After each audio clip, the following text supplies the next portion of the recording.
عام بات بھی کر دیتے تو ظاہر ہے وہ جھوٹی نہیں تھی، لیکن اللہ کے نبی صلی اللہ علیہ وسلم نے قسم کھا کر فرمایا کہ صدقہ کرنے سے مال کبھی کم نہیں ہوتا۔ اور علماء نے تو یہاں تک لکھا ہے کہ یہ جو اللہ کے راستے میں خرچ کرنا دراصل یہ کیا ہے؟ اللہ کو قرضہ دینا ہے۔ اب دیکھیں میں عام آدمی ہوں، میرے اوپر اگر قرضہ ہو، میں نے کسی سے 5,000 مثلاً لے لیے ہیں، تو جیسے ہی مجھے ملیں گے، میرے پاس فرصت ہوگی، تو خدا کی قسم میری کوشش ہوگی میں پہلی فرصت میں اس قرضے کو ادا کر دوں۔ اتنی مصیبت ہے، ذہنی ٹینشن ہوتی ہے۔ تو بھائی جو کائنات کو پیدا کرنے والی ہستی ہے وہ کسی کا قرض اپنے اوپر رکھے؟ میں اس کا ایک ادنا سا بندہ ہوں، میری یہ کیفیت ہوتی ہے، وہ پیدا کرنے والی ذات ہے، تو وہ کسی کا قرض اپنے ذمہ کیسے رکھے؟ وہ تو کہتا ہے قرآن پاک میں 700 گنا کر کے واپس کروں گا۔ میرے راستے میں 1 روپیہ خرچ کرو، قیامت والے دن میں 700 روپیہ اس کو دوں۔ اللہ کا قرآن کہتا ہے، میں تو نہیں کہہ رہا۔ تو فراخی رزق کا یہ چوتھا نسخہ ہے کہ آپ اللہ کے راستے میں خرچ کرنے کی عادت ڈالیں۔ ضروری نہیں ہے آپ کے پاس 1000 روپیہ آئے گا تو پھر نہیں دینا ہے، جتنا بھی گنجائش ہے، 10 روپے 20 روپے، اللہ تعالیٰ نیت اور اخلاص کو دیکھتے ہیں۔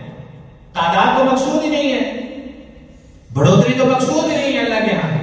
اللہ کے نبی صلی اللہ علیہ وسلم تو کیا فرماتے ہیں؟ ایکم احسن عملا، تم میں سے اچھا کون ہے عمل کے اعتبار سے؟ وہ تو اس اعتبار سے آزمانا چاہتا ہے مجھے اور آپ کو۔ تو قرآن و حدیث پر جب آپ غور کریں گے تو 5واں نسخہ فراخی رزق کا جو نکلتا ہے وہ ہے حج اور عمرہ کا۔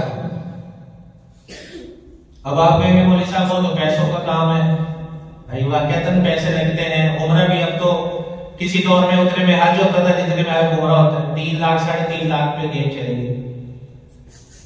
لیکن اللہ کے نبی صلی اللہ علیہ وسلم نے فرمایا ماہ ہمارا حاج قدو، جو حج یا عمرہ کرتا ہے حاجی وہ کبھی بھی فقیر اور محتاج نہیں ہوگا۔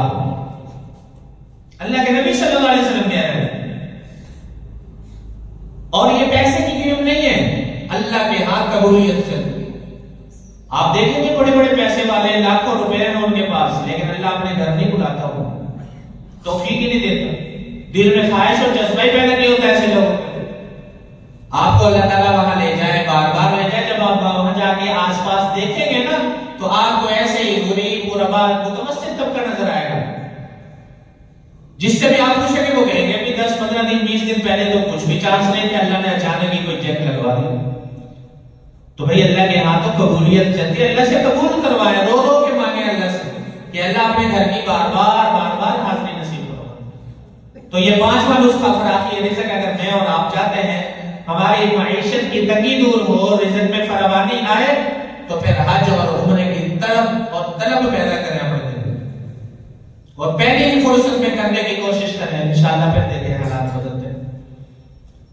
قرآن و حدیث پہ غور کرنے سے جو چھٹا نسخہ ملتا ہے فراخی رزق کا وہ ہے شکر ادا کرنا، کہ شکر ادا کریں میں اور آپ۔ شکر ادا نہیں کرتے، ہر وقت ناشکری میں لگے۔ میں قسم کھا کے کہتا ہوں آپ کسی بھی ساتھی سے اس کی ضروریات پوچھ لیں تو بڑی مشکل سے آپ کو 10% لوگ ایسے ملیں گے جن کی ضروریات پوری نہیں ہو رہی۔ مہنگائی واقعی بہت ہے، لیکن کو 10% ایسے ملیں گے جن کی ضروریات پوری نہیں ہو رہی، ورنہ ہر بندہ کھا کے سوتا ہے۔ کسی کے گھر میں 6 فرد ہے وہ بھی کھا کے سوتے، 10 ہے وہ بھی کھا کے سوتے۔ 90% بندہ کیوں پریشان ہے کہ ضروریات کی طرف توجہ نہیں ہے، کہتا ہے خواہشات نہیں پوری ہو رہی۔ بھئی خواہشات تو پوری کرنا یہ شیطان کے نقش قدم پہ چلنا ہے۔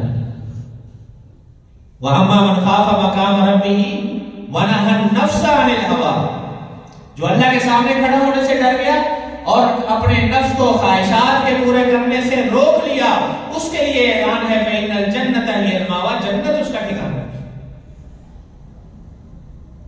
تو ناشکری نے گھیرا ہوا ہے ہمیں چاروں طرف سے، زبان پر ہر وقت ناشکری کے کلمات ہیں، جبکہ اللہ کا قرآن کیا کہہ رہا ہے؟ لَإِن شَكَرْتُمْ لَأَزِيدَنَّكُمْ، اگر شکر تو شکر کی عادت ڈالیں میرے بھائیوں، فراخی رزق شروع ہو جائے۔ قرآن و حدیث پر عمل کرنے سے، غور کرنے سے جو 7واں نسخہ فراخی رزق کا ملتا ہے وہ ہے چاشت کی نماز پڑھنا۔ کچھ عرصہ پہلے، زیادہ وقت نہیں گزرا، کچھ عرصہ پہلے کی بات ہے، کچھ سال پہلے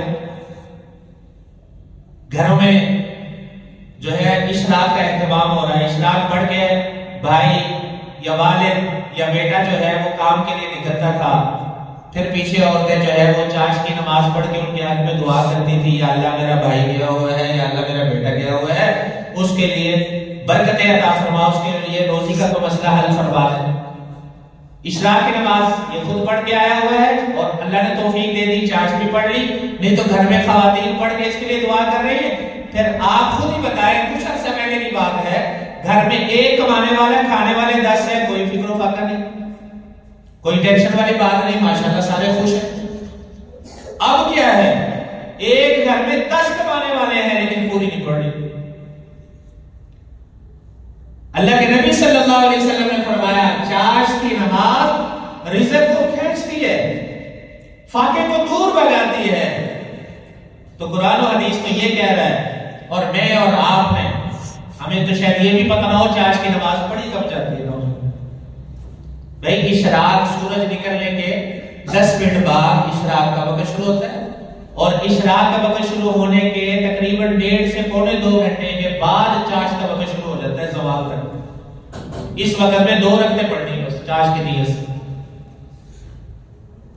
تو یہ چاشت کی نماز کی عادت ڈالیں، گھروں میں حکم جاری کریں، اور قرآن و حدیث میں غور کرنے سے فراخی رزق کا جو 8واں اور آخری نسخہ وہ ہے سورہ واقعہ کی تلاوت۔ نبی کریم صلی اللہ علیہ وسلم نے فرمایا جو آدمی رات کو سونے سے پہلے سورہ واقعہ کی تلاوت کا معمول بنا لے، اس کے گھر میں کبھی فاقہ آ ہی نہیں سکتا۔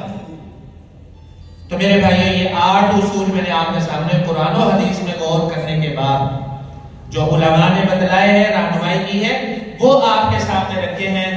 اصل میں جب تک ہم قرآن تعلیمات پر عمل کرتے رہیں گے، کامیابی ہمارا مقدر بنے گی، اور جیسے ہی ہم نے قرآن اور حدیث اور اس کے احکامات کو پس پشت ڈالا تو پھر ناکامی ہمارا مقدر بنے گی، رسوائی ہمارے ہاتھ آئے گی، پریشانیاں ہمارا سامنا کرے گی۔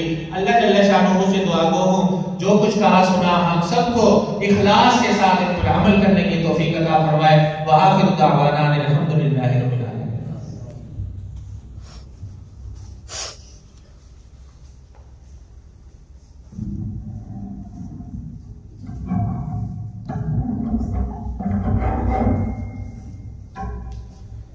یقین ہے کہ انشاءاللہ تمام لوگوں کا ایمان ضرور بضرور تازہ ہوا ہوگا۔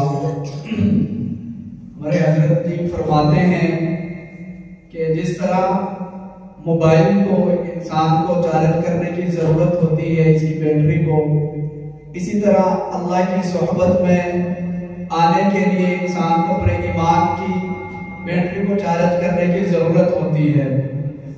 تو جب ہم اللہ اور اللہ کے رسول کی بات سنتے ہیں تو ہمارا ایمان جو ہے وہ یقیناً تازہ ہوتا ہے۔